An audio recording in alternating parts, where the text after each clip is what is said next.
Welcome to the Living Artist Podcast. I'm your host, Preston M. Smith.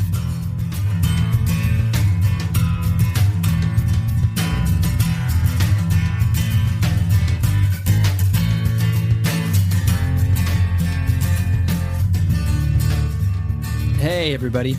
Welcome to the Living Artist Podcast. I'm Preston M. Smith, at PMS Artwork everywhere on internet land and socials. I want to thank you for landing on this podcast. Whether you're a professional artist, just getting started in the art world, a collector of art, or just consider yourself a creative person, this podcast has something for you.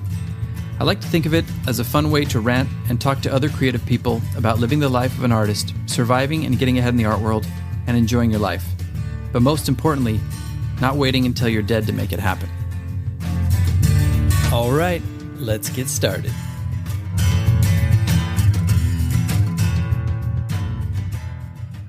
You can save every day by shopping at Whole Foods Market. Seriously, don't just go for the big sales. They have literally thousands of low-price goods with their house brand, 365 by Whole Foods Market. While at happy prices, limited-time seasonal flavors, and all the quality you expect, like no high-fructose corn syrup or over 300 other ingredients banned from all the food they sell. There's so many ways to save at Whole Foods Market. Now you know.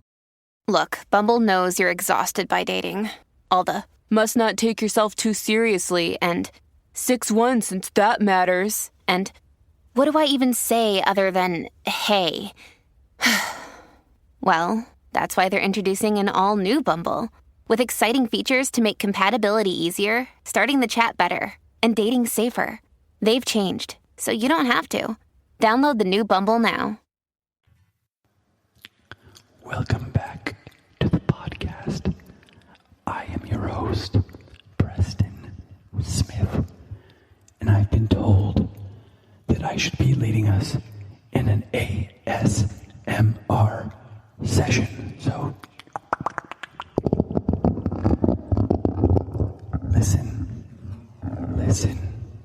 focus on my voice. Listen.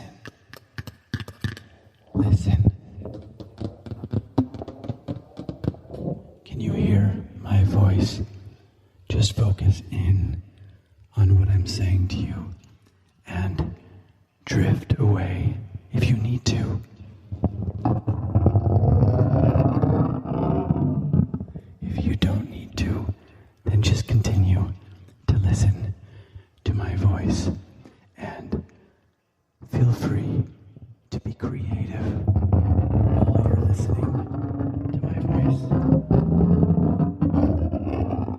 Okay, now that I have your attention, let's get on with the podcast. I don't know about you all, but screw the podcast. I just want to take a nap. Boop, boop, beep, beep, boop, boop, boop, beep, beep, boop, boop, beep, beep, boop, boop, boop, beep, beep. We can sleep if we want to. We can leave your friends behind, 'cause your friends don't sleep, and if they don't sleep, then they're no friends of mine. Okay, that doesn't make any sense. Welcome back, everybody. That was a shout out and a special introduction to a friend, Sam Weston, who said you should do ASMR. And so that's a little bit of fooling around. I'm sure that's not exactly what he meant. But for any of you who know what ASMR is, that is kind of what it sounds like. I do listen to this wonderful woman who does an ASMR, EMDR therapy session for trauma. I might put that in the show notes for anybody who's interested. It's really good. I recommend watching it on a big screen and having good headphones on if you're listening to it. But welcome back to the Living Artist Podcast, everybody. In true form, staying with the intro, this is going to be a little bit of a random show because I just wanted to talk about some things that are on my mind and no specific theme on this show, just a couple things that are popping up. I did go to a show for the first time in a while. Been, struggling to go to shows, as many of you know, and I yanked my ass to a show down at the Shock Box down there over there by the ocean in Hermosa Beach there. Yeah, so I did go to Shock Box and saw some wonderful people. I did miss, unfortunately, Theodosia Marchant's wonderful show. It's at a place called The Shit Art Club. Reminds me of Wayne's World. So it's not just a clever name. It sounds like it was an amazing show, an amazing opening.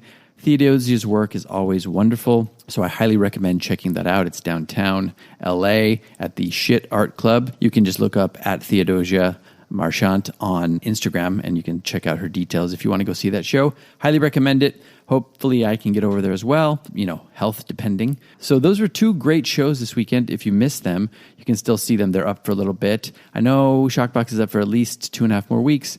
I think Theodosia's show is up for another 3 weeks to a month. So don't quote me on that, but check it out for yourself. Great shows. For everybody who showed up at the Shockbox show, it was really cool talking to you. I didn't plan on staying very long because I was, having some issues that day, but I ended up talking to a bunch of wonderful people, and I got stuck there with my wife, and we were talking to people. I wanted to thank everybody who held some space for me, and we talked about some of the things I've been going through. There were some really wonderful people, you know who you are, who did hold some space and listen to me and ask some questions, and it just was very cathartic to talk. And I heard some other people who had some similar things going on with themselves or their partners. So that was very cathartic.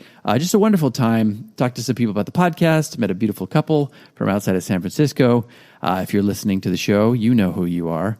Great talking to you. Had some other people talk about the podcast. I met some people from different galleries, some artists that I know, some of the usual suspects from Shockbox and the program. Of course, the wonderful Mike Collins, who puts on the show and runs the gallery down there and owns the gallery, of course. So if you haven't had a chance, the show is called Mixtape. Go out and check it out in Hermosa Beach. It's a great excuse to get down there by the ocean and see some great art that is not beach-oriented art. So that's kind of an anomaly. But what else is going on? What do we want to talk about? Well, going off of the show and keeping with the show for a minute and some conversations ahead of the show, some of the things stick in my mind and certain, encounters and conversations that I had with different people. The one thing that really strikes me is how people present themselves at shows and how you approach people you want to talk to about something that is art related or, even getting your work seen or making a connection with somebody. It's funny how people's approach can kind of make or break everything. It's really not so much about the content. It's just about how present are you in your conversations. I know for me sometimes, and specifically at the show, I had a few people approach me and have questions about certain things. And some of it was great, some of it was wonderful, and others were kind of like, you could just tell that the person really wasn't listening. And it's not, it's many things go on at a show. You can just be distracted. You could be nervous. You could be having anxiety. But one thing that I would just emphasize, and by the way, doesn't matter. Like nothing bothered me that happened at the show. But just for me and talking to you and kind of like presenting ourselves in our best way, I think one of the best things you can do is really focusing in on being as present as you can. Whatever that means to you, even if you have anxiety or you have problems in crowds, faking it till you make it. Just really listening and showing that you're looking and you're present. And if you're talking to somebody, you're focusing in on what they're saying. You're nodding your head. You're giving all those visual cues that make the person think that you're listening, because otherwise it's just like you're wasting the time and it really doesn't present yourself in the best way. Some of the people that I met at the show were just wonderful, and they just had light in their eyes and just had a great energy, and you could tell when you're with them, it was like tractor beam. You were just like sucked into what they were saying. Everything else kind of faded away. It was just a great conversation. And that's the type of stuff that you really want to have in a show.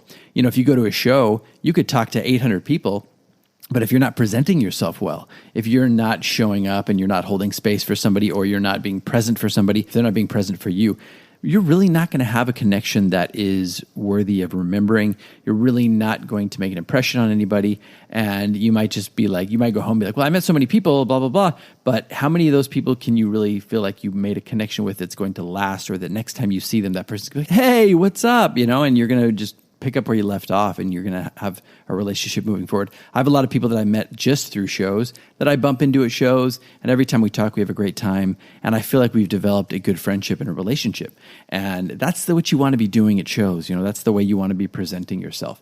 If you're in a bad mood, whatever, you can either fake it till you make it, or you can stay home even. It's fine. You don't always have to show up. But obviously, if you want to make a good impression, your art's in a gallery for the first time, you want to show up and you want to be presenting yourself the best way you can. So that's just one little thing that I was thinking about. And then another conversation I was having with a few people was just kind of like talking about art, talking shop, like, expectations for your art career. What are you trying to do with your art? what's the end goal basically of what you're trying to do? What are you trying to achieve? And expectations along the way. And I think that is something that's always happening with us as artists. I think we're always, moving the goalpost. We're always achieving things and then moving the goalpost further, having new goals. And, sometimes it's like a 10x goal. Sometimes it's not that. Sometimes it's just something that's the obvious next step or next stage in your career.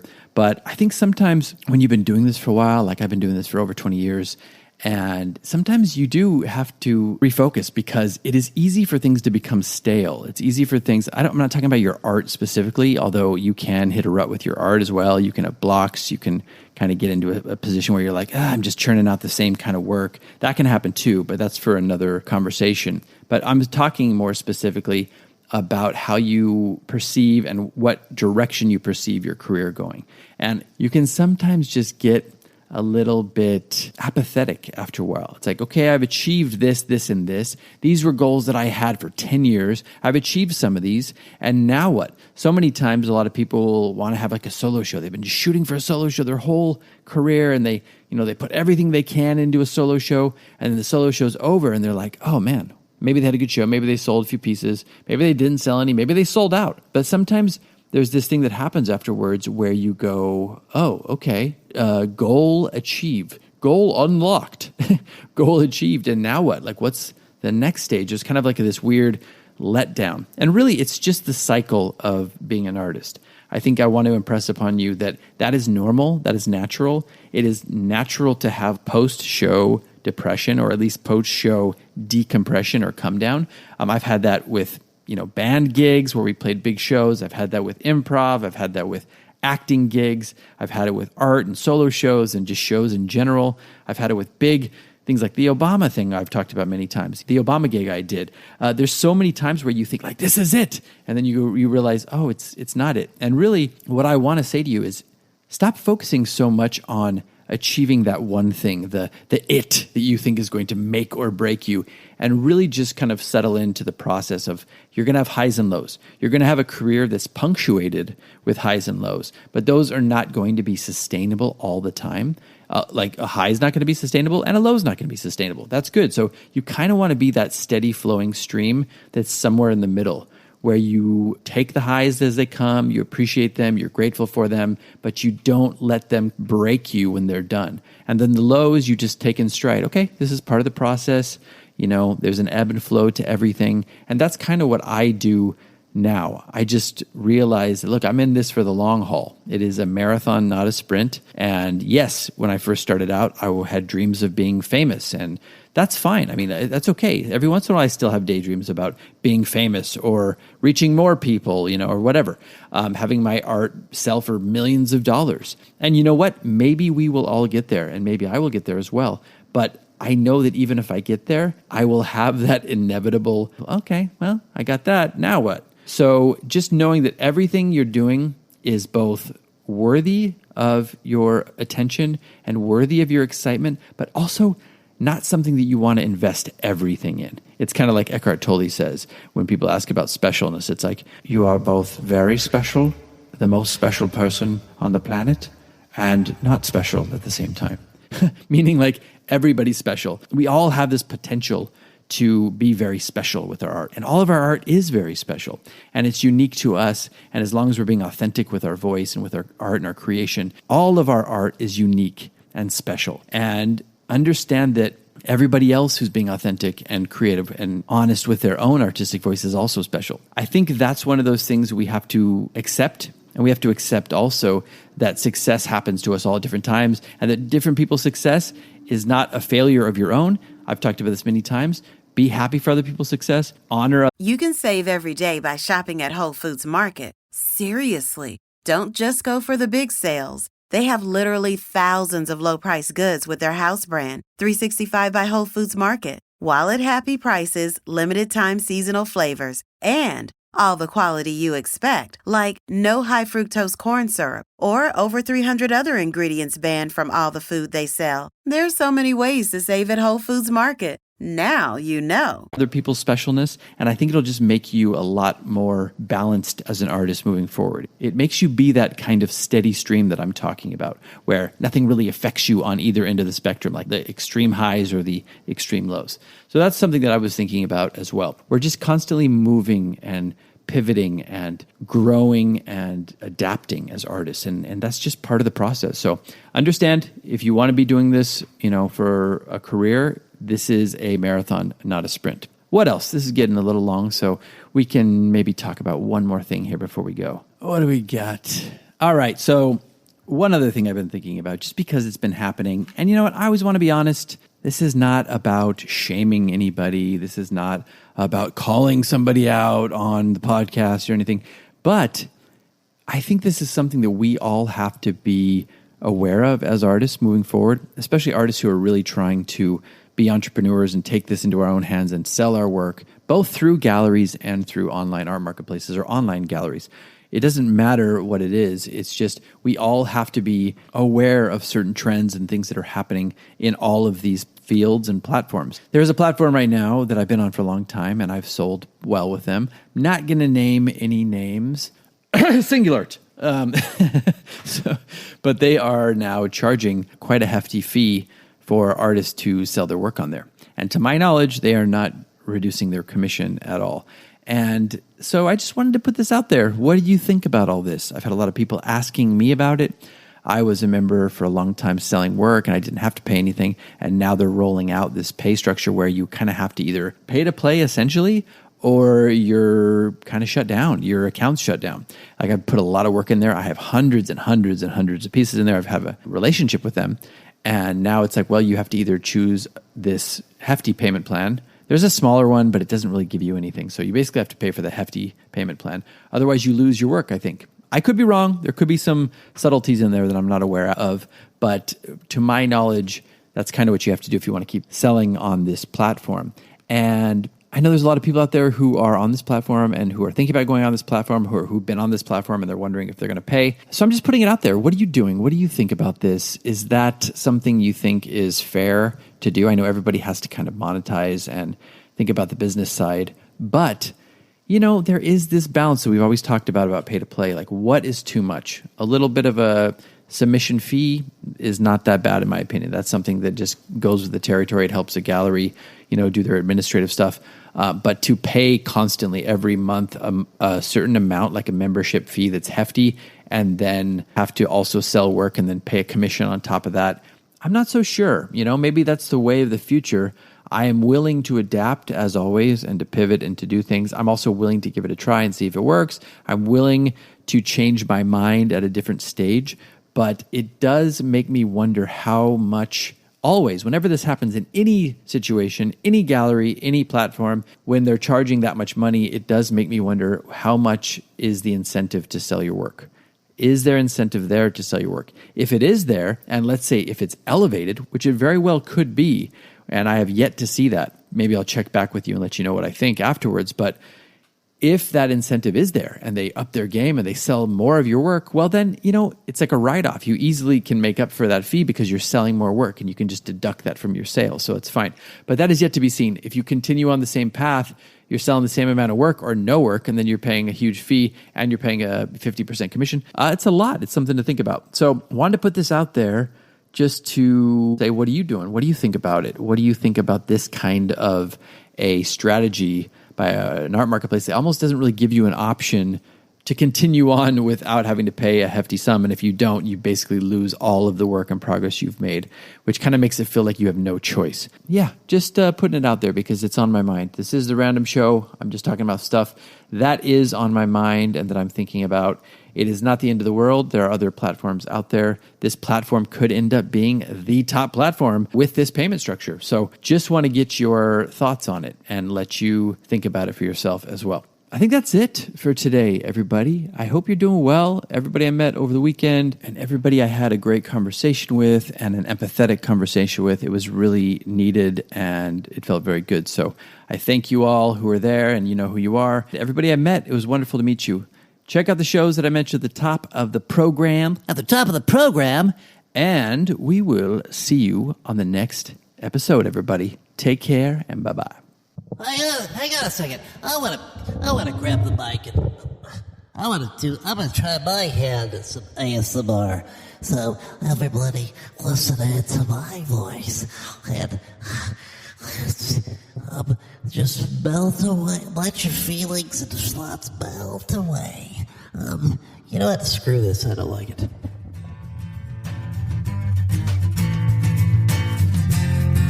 This has been the Living Artist Podcast. Thank you so much for listening. I just want you to know that I appreciate you being here, and I'm grateful to be in your ears. Your art and creative life on this planet is meaningful, so thank you for sharing it with me. If you like this podcast, whatever platform you're listening to it on, please subscribe and share it with your friends. You can also leave me a positive review to show your support. This helps me to reach more people with the algorithmic magic and keep the show going strong. If you want to see more of what I do and check out the art that I create, you can visit my website at www.pmsartwork.com or follow me on social media everywhere at PMS Artwork. That's it for now. See you back here next time.